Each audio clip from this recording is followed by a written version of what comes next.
Marcus, Bitcoin Leota. How's your trade going? What's up? What's up? How much Bitcoin you have, Leota?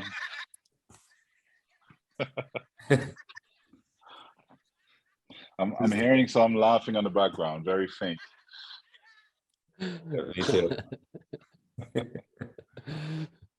Laughing Leota.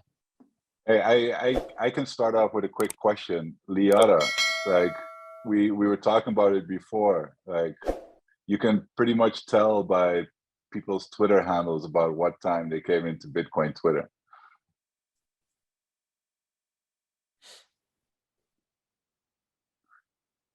And I'll fill it in. I'll fill it in. Yeah. I told you, Marcus, and well, Bitcoin Leota, you know, it's funny because we were in 2000, what was it? I don't know. I think, honestly, I think Pubby started popularizing the Leota meme a lot. He was dropping that Leota laugh, and yeah, everybody started dropping see a Leota, drop a Leota, you have it in your bio. Just like have fun staying 4 chains and stuff. You know, it was around that period, I think. Yeah, it was late.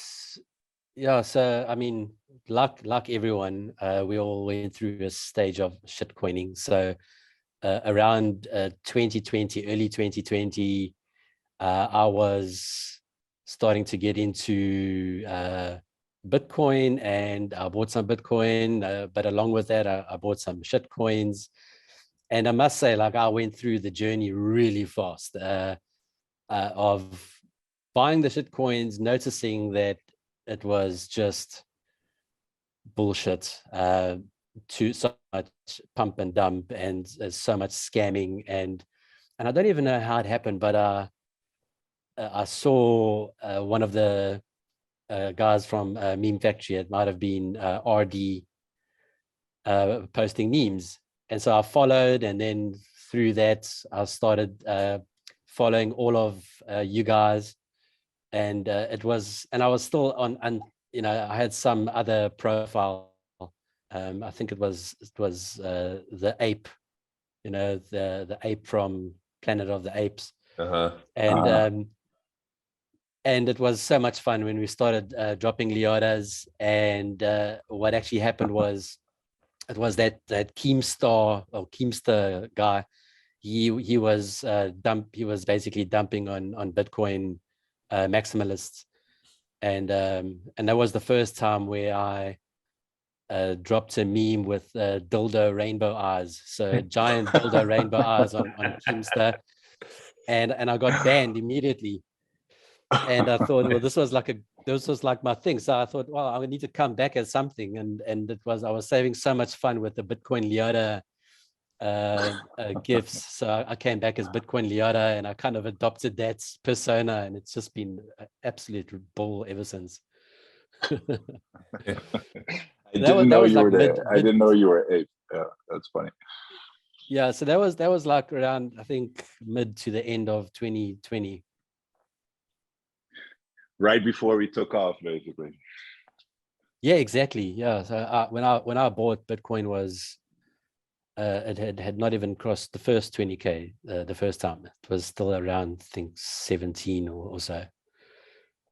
Really? Wow. Just in time, then. Yeah. for real. Awesome. We're back. I don't know, Sean. Like, do you need to do down. like the introductions first?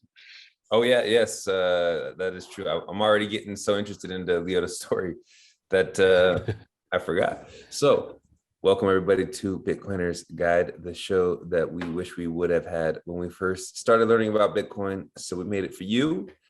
A little timestamp, price stamp. Today is Tuesday, November 1st, 9:17 a.m. in the Mountain Standard Time. The current price of Bitcoin, I haven't even looked today. And let me just bring it up real quick on my phone. The price of Bitcoin is $20,000 and some change. Up 0.39% in the last 24 hours. So Bitcoin's price sitting at 20K. Leota, you bought at 17K, watched it go all the way up and then all the way back down to basically where you started buying. and back up and back down. Yeah, exactly. Right. Think about people who were buying at 20K in 2017. Right? It's Bitcoin's a wild ride, and to the untrained eye, it looks like a pump and dump, or it could even look like this, like a stable coin, you know, that it's 20,000. That's kind of where it'll always end up. So you know, that's one of the features, not the bugs, about Bitcoin, is that it gives the plebs, us as plebs, many chances to buy at low prices. So I that's what I really like about Bitcoin. One of the things. Yeah, look, I mean, I mentioned earlier how I very quickly realized the difference between Bitcoin and shitcoins, and it basically it really did. It started from the memes. People would post memes, and I would be curious as to why they would post something, and then I would go and Google it, and I'd end up reading. And I think that is so important for you to be able to hold through these big crashes, and for you to be able to, you know, ride it out. You absolutely need to understand the value proposition. You need to understand the problem it solves. Because if you don't, you know, you're just in it for, you know, number go up, and you're going to get wrecked, and you're going to be depressed every time it drops. And so, yeah, that was, for me, was a crash course. It was actually Vijay's bullish case for Bitcoin that finally, it was like, that was the thing that really hit the spot. It was like, holy shit, Right. this is it. Yeah. This is the thing. I love that, right? Like, how many times in your Bitcoin journey, like, your mind just gets like absolutely blown? Yeah, absolutely. So many times, you know, as you go deeper and deeper down the rabbit hole. What brought you to Twitter? Like, did you always have a Twitter, or how did you hear about Bitcoin Twitter? Right, because this is something that always interests me, because I'm always on Twitter, you know, all day long, because for some reason I just can't get enough of it. And I love, you know, posting memes, or looking at what memes have been posted, or seeing what, you know, what people are crying about in mainstream media and how we're making fun of them, or what some economist, some bad take that economist has. It's like, what got you onto Bitcoin Twitter in the first place? So, so I've always been on Twitter. I had my account from like 2009, and but I wasn't on it all the time. And it was really when the pandemic came around that I started going on more frequently. And as every other person, my entry into Bitcoin was looking for a place to put money. Like, I basically had all this cash saved up, and I was constantly looking for the next big stock. And so I had a ton of Tesla shares, and I was buying Twitter shares and Apple, and, you know, all the big tech stuff just in general. You were buying Tesla early 2020? No, 2018 I started buying Tesla. So I had quite a nice chunk of, I had gained about whale alert, Marcus. Yeah, we got another one. And the moment Elon started his Dogecoin big blocking phase, I literally dumped all of it, and that's when I went all in on Bitcoin. But yeah, so it was funny because I was just, you know, the typical FinTwit, browsing stocks, looking at stocks, and Bitcoin came around. One of the tweets was Bitcoin, and I went in there, and that's where all the memers were dropping memes, and I was like, oh my god, this is funny. And it just started from there, and I was just like, yeah, went down the rabbit hole. And can you tell us a little bit about your background? Like, were you making like movies, or were you into photo editing already? That helped you to get into memeing? Or, you know, I asked this to a lot of guests as well. are you like an engineer or an economics person? Because it seems that they always seem to get it first for some reason. Yeah, geez, it's this one always takes people by surprise, but I run a mathematics and data There we go. science. There we go. So How come you That have is to be so an funny. engineer? I He's love an this. You know, engineer. I love it because like all the Bitcoin memers, we look like absolute retards on fucking Twitter. Like, and I'm the only one that actually is, because I'm you're the only like sports jock, yeah, with your real face on there. I mean, Marcus loves it. Yeah, Marcus loves it. So yes, I'm like in a Data very science, technical cool. field, and it's all math and data science and probability and all that type of stuff. But at the same time, I'm a total clown. Did you say meth or math? I couldn't. No. Walter White or Albert Einstein? I couldn't. No, but I'm telling you, dude, like you have to have that to see through the bullshit of like Ethereans. You know, it's just people who don't. Anyway, sorry. Go ahead. That's awesome. Yeah, no. How much am I now for? 8 for 10 or something, Sean? Okay. I know we got Leota on, but interesting fact about me, I actually did take I don't even know if you guys know what AP calculus is. AP calculus and AP statistics. Those are like college level, university level calculus and university level statistics in high school. And I passed both of those when I was in high school. So there we go. That's there one. we go. I never doubted you, dude. Maybe I do have a little bit of that, but then I was also born with a body, I'm 6'7", so I was like, math or basketball, right? Like, which one's more fun? So yeah, not everything is basketball, eh?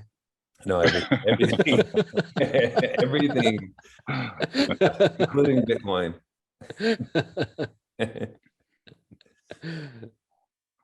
But there's this really funny problem to be solved, that like how many basketballs, how do you stack basketballs most optimally so you can fit most basketballs into a C container? Apparently that problem hasn't been solved yet. You take the air out of the basketballs. Ding, ding, ding, ding. Nice one. Yeah. No, but it is funny because like I think that it's not just you have to be good at math, because there's a lot of people that are really good at math and that are smart, but they're like, they fall in that midwit category, right? Like you got the left bell curve people who are like buy Bitcoin. Then you got the midwits who are smart, like the yuppie elite who would never buy Bitcoin, would never touch Bitcoin. And then you have people that are on the right side of the bell curve that like they really understand, they've gone down the rabbit hole. Yeah, like if you get the question, how does Bitcoin work? How does it work? You can actually find out how it works, and then you actually find it's quite, it is a little bit complex, but it's actually very simple, and its simplicity, it's what makes it so sound, if you can understand that. But most people can't figure that out for some reason. It's either too complex for them, and then they just trust. And then you also then you can't see the difference between Ethereum and Bitcoin if you can't go down to Exactly. the basic elements of it. But something I mentioned earlier, which was understanding the problem that it solves, and that is the real motivation for me. That's the thing that got me digging. Yeah, it wasn't trying to see what is this blockchain tech or anything like that. It was, mine came out of that proper separating money and states angle. That's where I came into it, because it was, as I say, I was looking for a place to put my money, and it felt like one giant casino.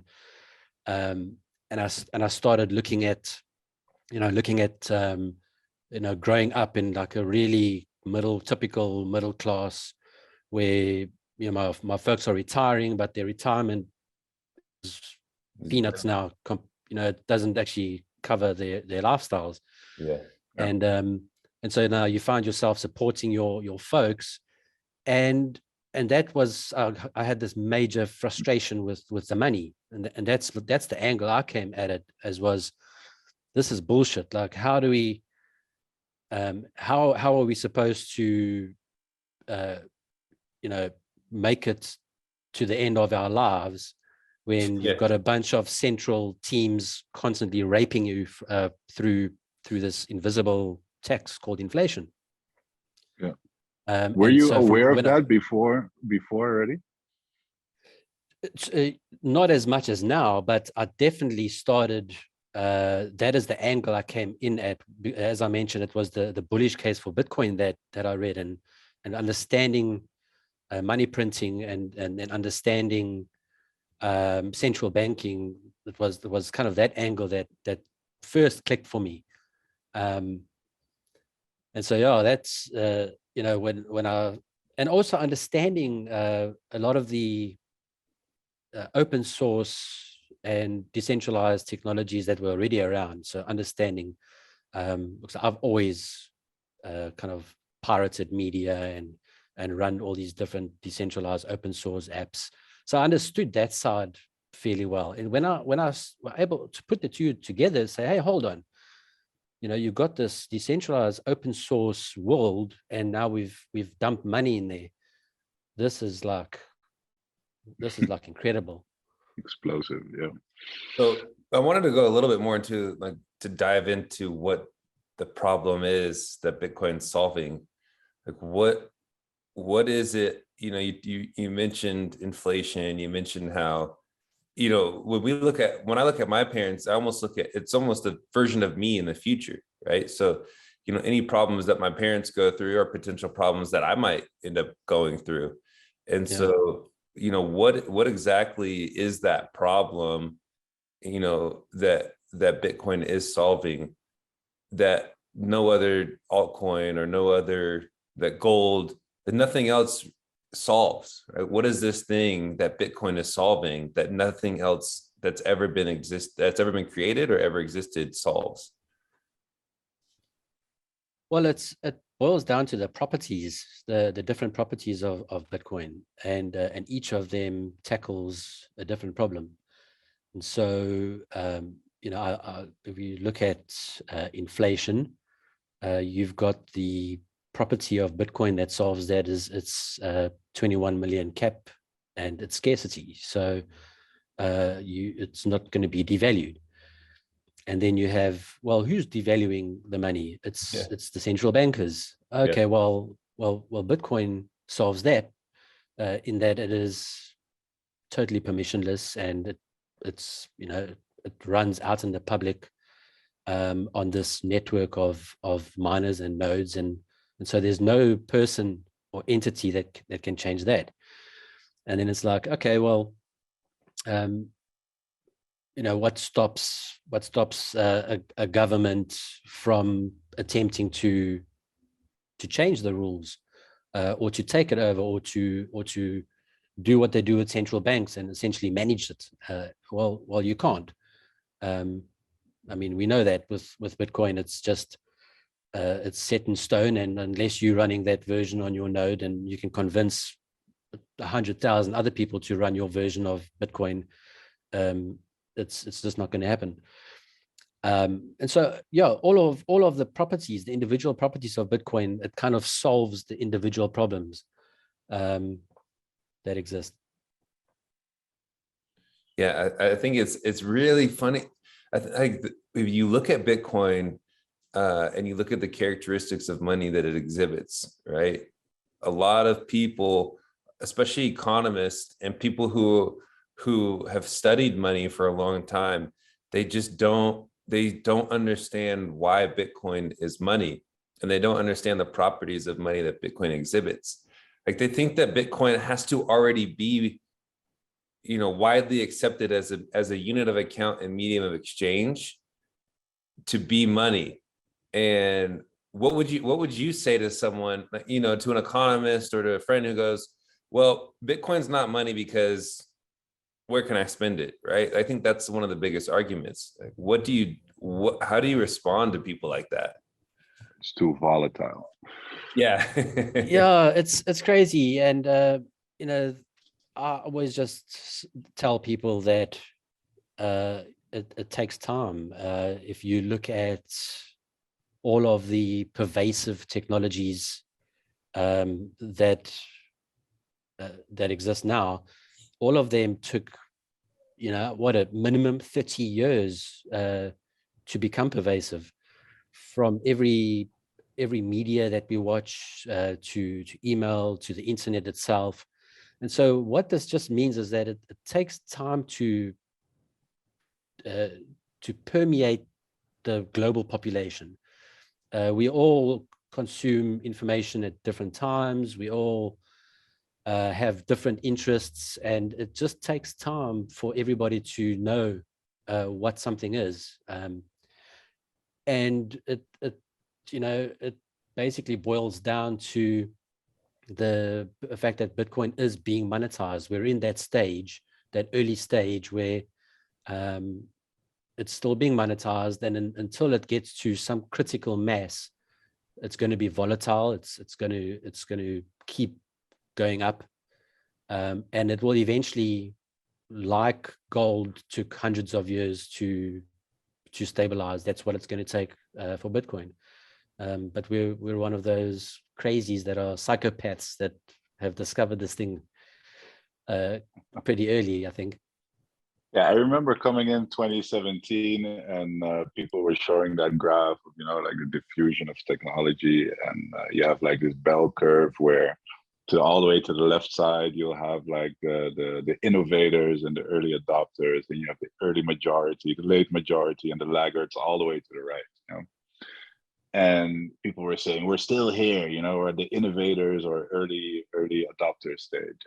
And now, it's like 2022. And I still see people pointing out, like, we're here, Like, that's one of the things that caught me off guard, because I felt in 2017 that I was late to the party, but apparently it is something that really takes a long time, or we're all wrong. Well, and there's also the fact that there's going to be attempts to suppress Bitcoin. We see that, like, I mean, oh yeah, I honestly think that so much of what's happening in the world is indirectly out of fear. You have the money changers, the bankers, the central money cabal. These guys are scrambling to halt Bitcoin so that they can introduce, and they're not coming at this from one angle. They're coming at this from every angle. They're coming in with the CBDC angle. They're coming in it from hijacking shitcoins like Ethereum angle. They're coming at it from a FUD angle. You name it. They're doing whatever they can to suppress Bitcoin. All they're doing is they're buying us more time to stack. So. Dude, I'm just like smiling during this whole conversation right now, because I don't know, it's making me so bullish hearing you talk. Like I said, it's funny. And what do you think? Because that leads me to the next question. You are just like me, kind of like hiding behind like this Twitter avatar. Are you like bringing this discussion like to LinkedIn or to your Facebook, or like on more mainstream channels? How's that for you? No, I don't. There's just so many idiots online, and it's just so much easier to just dismiss some of the FUD online. And I think I'm definitely one of the fans of just saying have fun staying poor, or whatever. But in real life, definitely. And my strategy in real life is not to mention Bitcoin until people understand the problem. So I tend to talk about globalization and things like, what does it mean when people want to bring in CBDCs, and what does it mean for a CBDC allowing you, them allowing you what you can and cannot spend your money on, perhaps allowing you, sorry, not allowing you to save by putting an expiry on your money. Of course, inflating it, that's going to happen. And when I talk about all of these things, and very, very important actually, is talking about just what inflation has done to society, where you have caused this mechanism where people are forced to speculate and you know, go into all this other risky behaviors and gambling and everything. Whereas if you did not have money that was constantly being debased, all of this behavior would go away. You wouldn't feel compelled to take your money and try and find some vehicle for it to try and beat inflation. So exactly. It actually it encourages consumerism. It encourages you know, infinite growth and greed and speculation. And so when I talk about all of these things, I always end off with saying, and you know, and that's why I buy Bitcoin. And then people are like, oh, really? Tell me more. Yeah, nice. It's funny because because I'll talk to my mom. I'm like, yeah, this is why we need Bitcoin, and she'll be like, well, why does Bitcoin solve that? You know, like, what is Bitcoin? I'm like, come on, we've been talking about this forever. But yeah, I think it's true, and not only, you know, I see so many people out there that they're like unknowingly that they're always just trying to hit it big, whether it's on some stock or some, you know, or on, you know, in the US, there's a lottery that just passed $1 billion, you know, so it's $1 billion lottery going on, and all these people everywhere are just trying to win it big, and you know, and it's just like, whatever happened to trying to work hard? You know, you want the money, but you don't want the work. And I think this is what Bitcoin can bring back, is bringing back true, honest work and good work for an exchange of honest, good money. Because right now money is easy, and when you have easy money, then the work is not as good, it's not as honest. People don't want to work for the money, and when you're forced to actually work for money, then I think a lot of things change. And so, you know, not only just the mentality, the fiat mentality of inflation, always trying to win, but, you know, Bitcoiners are big on food, right? I think food has definitely gone down since inflation, right? If prices always keep going up, well, how do you stay competitive? Well, you have to skimp a little bit on the quality of your food, on the quality of your drinks, on how you source things, everything, every product and service, the quality has to go down, or prices have to match inflation. And people always blame they go, oh, there's greedy corporations. Well, it's not their fault that the government is printing trillions of dollars. Absolutely. You know? It's the incentives. It basically boils down to a company has to beat inflation to attract shareholders, and shareholders want growth. And so the people that run these corporations are going to do, you know, a couple of things. They're going to reduce their costs, or they are going to market the shit out of the product. So we have this this giant marketing machine that just sells things to you that you don't need, and you have this cost cutting in the background that is just reducing the quality and taking shortcuts on absolutely everything. Economies of scale has caused massive global monopolies to form. And so this is the result. Yeah, and also we're in this for how long now? You know, like, I'm 42, and you've grown up in a world where basically interest rates or saving rates on a savings account have basically gone to zero. You know, like we like you said, that incentivizes people to do more risky things, to look for things to speculate on, and we assume this to be normal now. Same thing with pensions going to zero. And I mean, from early on, people were telling me, even way before Bitcoin, like, all right, don't depend too much on your pension, because it's never going to be enough. You know, you're gonna have to work for something. And I always thought it would be real estate, that you'd have to like own your house, maybe a second house that you could rent out to assure your pension in some kind of way.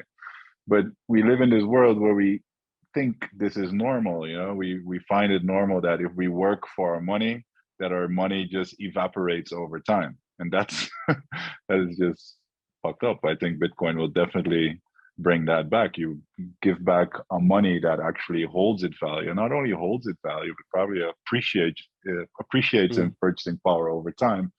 And what that does to your outlook on the future, and the way you approach life, and the way you plan for your future, and how you save for your offspring and stuff, it changes the game completely. You know, it brings back hope. You can plan differently.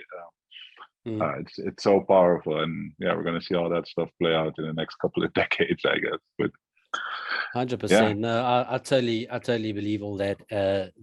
When we say, it's such a cliche how we always say, yeah, Bitcoin fixes this, but I mean, you can break it down each time, and it really does fix so many things.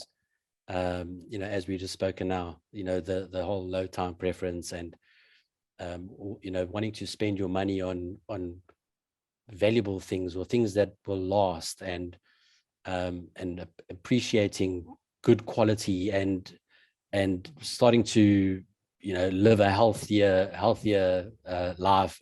It's strange, really. I say this, and it's like I say, it sounds cliche, but Bitcoin absolutely changed everything for me.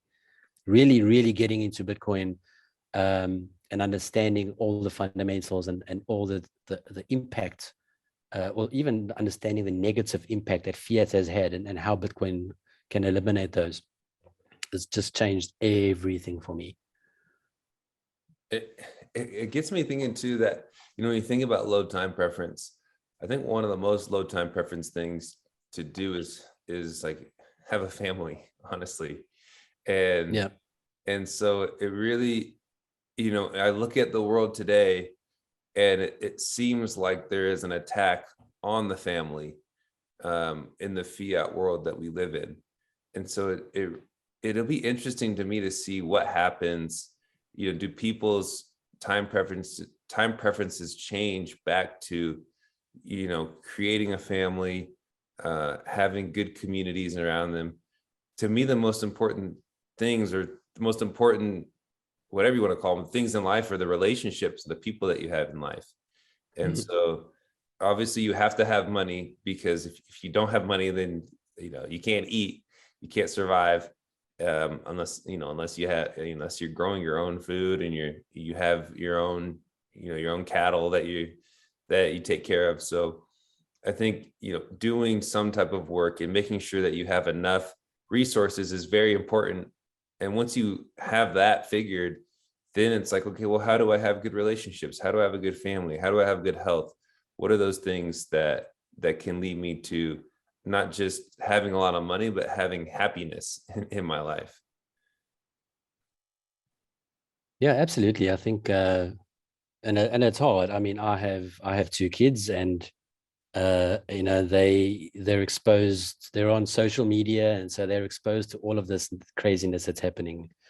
And I've got to just constantly drop you know, I've got to drop all my knowledge, and all my everything that gets said on Twitter. I've got to water it down, and then I feed it to the kids.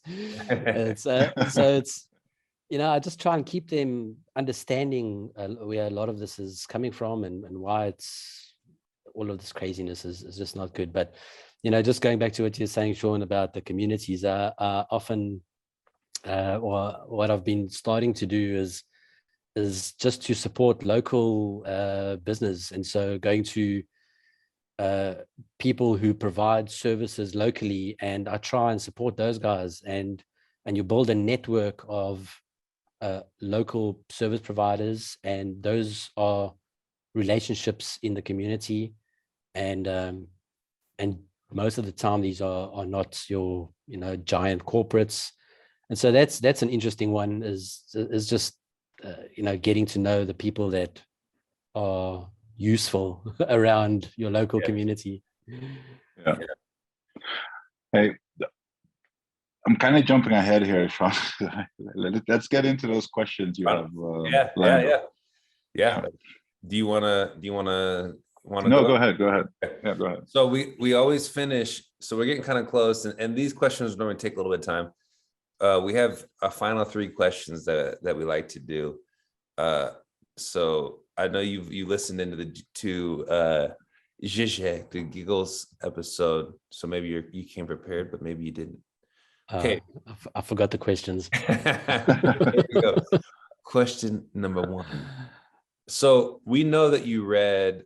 It seems like what you've been saying is that you read the bullish case for Bitcoin from VJ Boyapati, and that was kind of what made you swallow the orange pill. But I guess going deeper, what was it in the bullish case for Bitcoin? That's a tongue twister.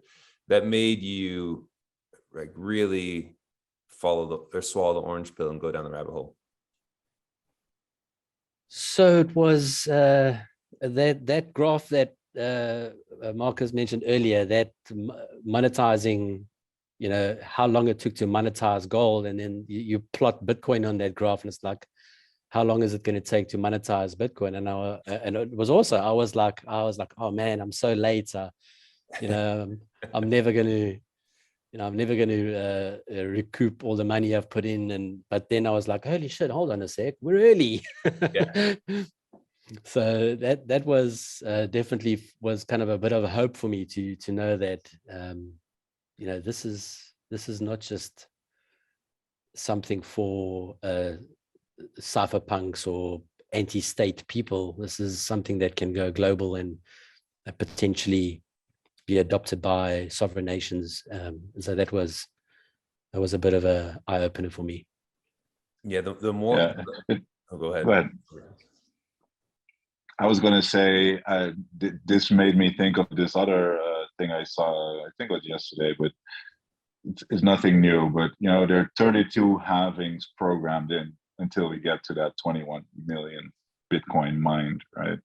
And we're only at halving number 3 of 32 right now. And it's every 4 years. So it kind of indicates as well, it's hard to predict how this is all going to play out or what it's going to look like. But it kind of gives a sense of how early we really are, right? So yeah, it makes me think like I used to think, oh man, this thing's going to get monetized so quickly. But then the longer that I'm in Bitcoin, the more I'm willing to accept the idea that maybe it takes longer than what I think. Like maybe we are so early where it takes longer than I'll be alive to see it.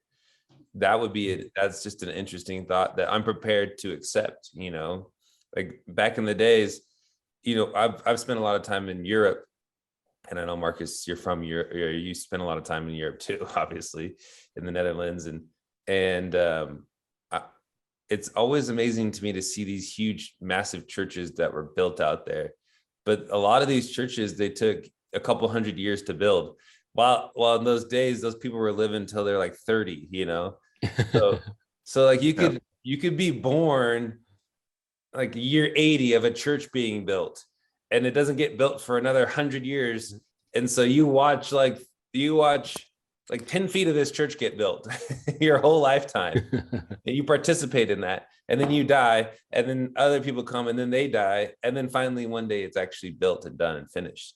And so it just makes me wonder, what if we never actually get to see? I think we will see Bitcoin get monetized and see fiat, the demise of fiat on its own self. But I'm also prepared to hodl and be a stepping stone for those in the future, if that's what I need to do. Yeah, I think we're going to continue to see these crazy pumps, and we're going to continue to see these crashes, 80% whatever crashes to new all-time high, to new all-time. Wait, how does it go? So it's going to crash to new highs each time, and I think that's higher lows, exactly, and that's just going to carry on, halving after halving after halving. It's going to carry on, and that's why, you know, a lot of my time spent teaching the kids what Bitcoin is and the value of Bitcoin, because ultimately they're going to have to take care of it when I'm no longer here. I love that. And I love how you also say how it crashes to new all-time highs, because it's literally the dollar and fiat crashing, right? It's them printing all that money. So it's actually the value of fiat is crashing when Bitcoin goes up. And now it's kind of like bouncing, it's recovering a little bit, but you know, the next crash, as they're going to have to print more and more to keep the current system going, this is going to keep crashing up. You're completely right. Yeah. Okay, great. So okay, now we know you're orange pill. We weren't sure if you actually were. Okay. Speak for yourself, dude. How do you see hyper Bitcoinization playing out? And this is question number 2. How do you see hyper Bitcoinization playing out? This is a tough one. This I actually remember from your conversation with Gigi, is and it's, I see his point. There are so many idiots on this planet, and it worries me that it would never be everybody. Not everybody will get it. You will always have the statists and the sheep-like people that will just happily capitulate to whatever the government throws at them, and so that might happen. But I think hyper Bitcoinization, I don't think it will stay as low as Gigi says, being, you know, a small cypherpunk community or 20% of the population. I think it'll be a lot more than that. And so I think it's going to take a long time. As we just spoke now, I think it's going to take at least 20 to 30 years before we cross a substantial amount of people where things start to stabilize. And only when Bitcoin starts to stabilize will we see the medium of exchange and units of account really get adopted. And so I personally, I'm putting a timeline of about 20 to 30 years before we start seeing the spending and the units of accounts really start become pervasive, where you can go anywhere and spend your Bitcoin. Awesome.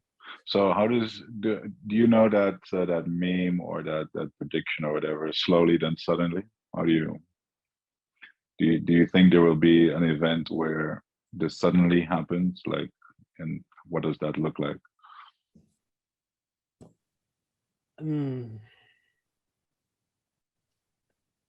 I don't see that. I think they're going. We might find these suddenly scenarios followed by sudden crashes as things hot up too much. And I mean, we see that already.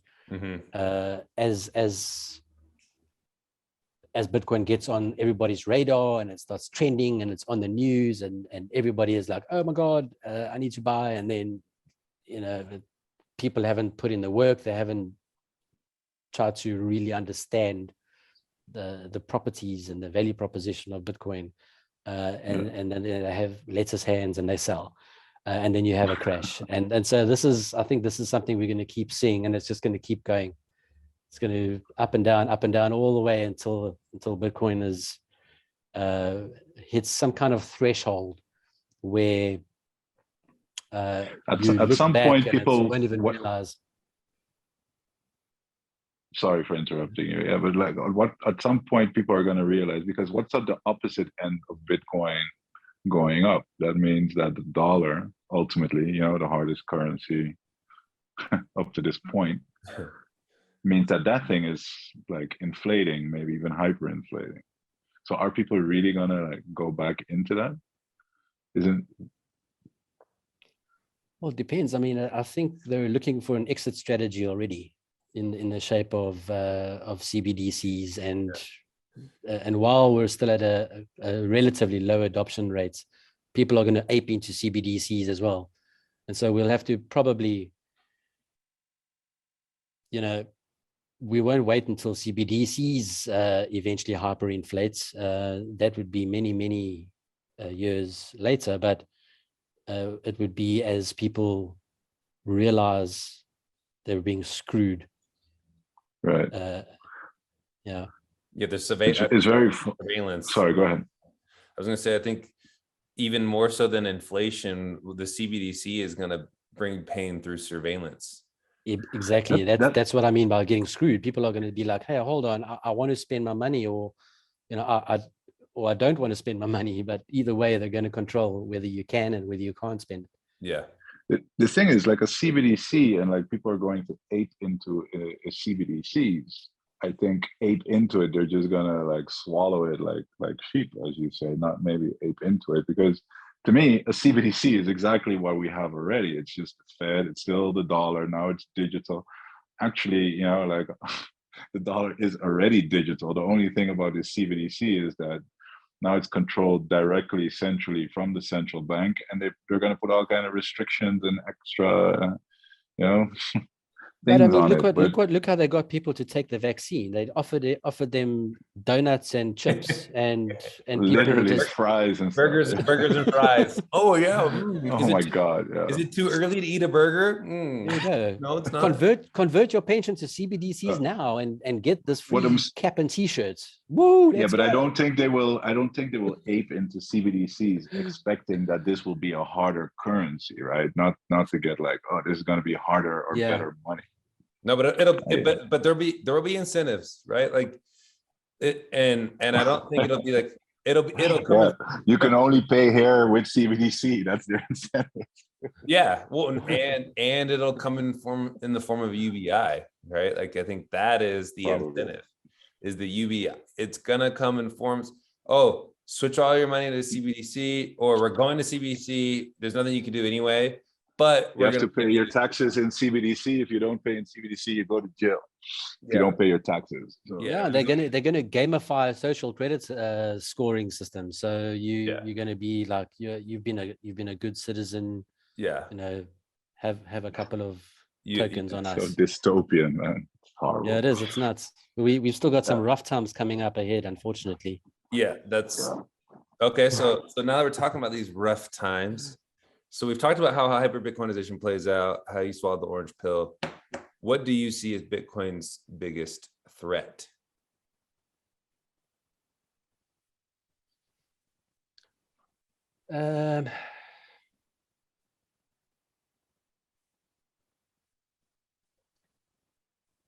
Probably this financialization.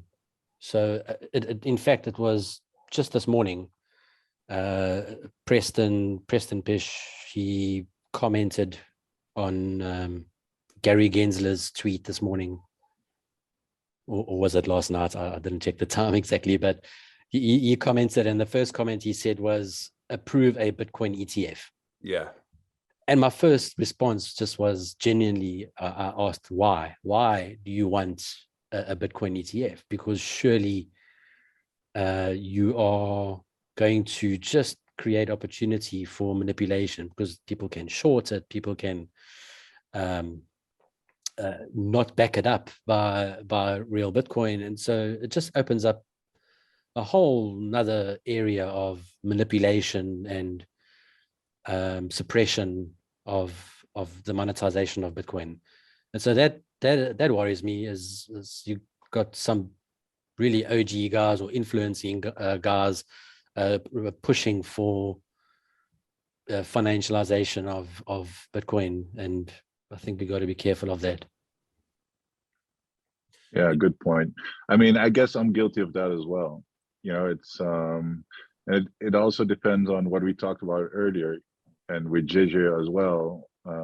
Will everybody in the world end up self-custodying Bitcoin, or is it going to be a mix, where a certain percentage of people will self-custody, a certain percentage of people will use custodians or ETF-like vehicles, etc. And maybe those two can live together. Maybe not, because maybe, like you say, it will lead to more manipulation, and we're going to rebuild the same thing we have now. Well, that's it. And Hard to I predict. I don't think the solution to the problem of custody is to offer custodial services or introduce a third party or counterparty risk. I think the solution to that is to make custody easier. Yeah. And so to improve the services around Bitcoin and to make it really, really user-friendly and easy to self-custody. And we see some of that now already. I think some of the stuff that's being done out there. In fact, I've just been playing around with John Cavallo's BitKit. And I mean, stuff like that, it's not just custody of Bitcoin, but extending the use case to make it more attractive. So bringing in decentralized ID and the ability to never ever have usernames and passwords. So you're keeping anonymity and pseudonym, what you know what I mean. Yeah. You're keeping that. You don't have to give up your email and select a password for every different service. And you ultimately now not just taking custody of your Bitcoin, but you have more incentive to take custody of your identity. And so I think, when we start to extend the value of Bitcoin self-custody to other things, it starts to become more valuable to learn how to do that. Yeah, I agree. I think financialization of Bitcoin is somewhat of a threat, and more for the people than for Bitcoin itself. And because I don't think that the financialization of Bitcoin doesn't really hurt Bitcoin. It doesn't help Bitcoin. It just makes it gets people thinking that they're buying Bitcoin and they're not actually buying Bitcoin. They're buying IOUs on their Bitcoin. Yeah. And I think that these fiat games are going to get played on top of Bitcoin for a long time, actually. And maybe maybe we end up seeing like a hyper Bitcoinized world in our lifetime, which I do think that we will see, but maybe we don't see it in the form of everyone is self-custodying just yet. And I think that could be the thing that we see, what we don't ever see in our lifetimes, but that happens in this world after we're long gone, a couple 100 years from now, once everyone's like, oh, slowly and surely enough people get wrecked. get wrecked, and then they go, no, this doesn't work. Or maybe that never happens, right? They just, everyone forgets Mount Gox, and then they forget what happened up in Canada, then they forget what happened with Celsius, and so then you just keep forgetting those things, and you just keep trying to get yield, or you try to figure a way to make your Bitcoin worth more than what it is, instead of just valuing Bitcoin for what it actually is. And so maybe we never see that. But I think there will be enough people that realize, if I can self-custody this, then I'm in a more advantageous position than someone who holds a claim on Bitcoin. Yeah, absolutely. And, I just think it's, I was talking about BitKit earlier, and one of the interesting things I saw there on that UI was they have this feature where you send Bitcoin to the wallet, and it has this little slider where you can move the slider from savings to spending. And so that's what the slider does, is it actually I like what it's reinforcing the idea of Bitcoin is your saving and Lightning is your spending money. And it's like having your gold in a vault and being able to chip off coins and keep it in your wallet and take it to the shop. Yeah. And so I like that idea of, I think once people can grasp this concept of you can have this Bitcoin vault, and then you can use Lightning for your day-to-day spending. And so you can secure your Bitcoin properly, It's not like you're carrying it around with you. There's no risk of having to keep it on a hot wallet or on a phone wallet. You can move it from cold storage to temporary spending, wallets if you want. And people need to just get that concept. They need to understand, that you can move Bitcoin from one state to another. And that's what I like on this UI, is it kind of does that. You can just move the slider and it just converts a little bit of Bitcoin into sats, ready for spending. Awesome. Hey, Liotta, I know Sean is about to close this off. I just want to say thanks so much for coming on here and talking to us and lending your time over here and educating people on Bitcoin and on your story. And honestly, it's I wish we could do this again, because and I hope we're gonna get to drink a beer or something somewhere in the future, because it's made me a lot more bullish again. Like seeing all the no, but you articulate everything so well, and it's I'm short on words. I wish I could articulate as well as you, but thanks for this, and I really enjoyed this talk with you, man. No, I really appreciate it. Thanks so much for inviting me to talk. I really appreciate that, and we'll catch up again on the Bitcoin Twitter. Yeah. Give people a handoff, right, where they can find you. If you got anything you're building or you want to share, let people know. Will do. Okay. All right. Awesome. No, well, hold on. Yeah, what's your Twitter handle? Where can people find you? Oh, right. It's now BTCLiotta04. The fourth account. Yeah. You put the 0 in front of it, so you're ready for double-digit accounts. Yeah, absolutely. I'm surprised this one's lasted this long. So much more to talk about. Yeah. I know we didn't even get into the memes and stuff, but that would be We'll get into those. We're gonna have you back on. I vote to get you back on here. I agree. I agree. Okay, well, cool. thanks. Let me know. Yeah, and for everyone listening in, remember we have Meme Factory podcast this Thursday, 7:30 p.m. live. Don't miss out. And remember, what you see here, what you hear here, when you leave here, don't just let it stay here. Please share, like, subscribe, leave a comment. If you loved it, you hated it. If you see a Liotta, drop a Liotta in the comments. And as for Bitcoiner's Guide, episode 37 from Bitcoin Liotta, Plan Marcus, Big Sean Harris, over and out. Peace.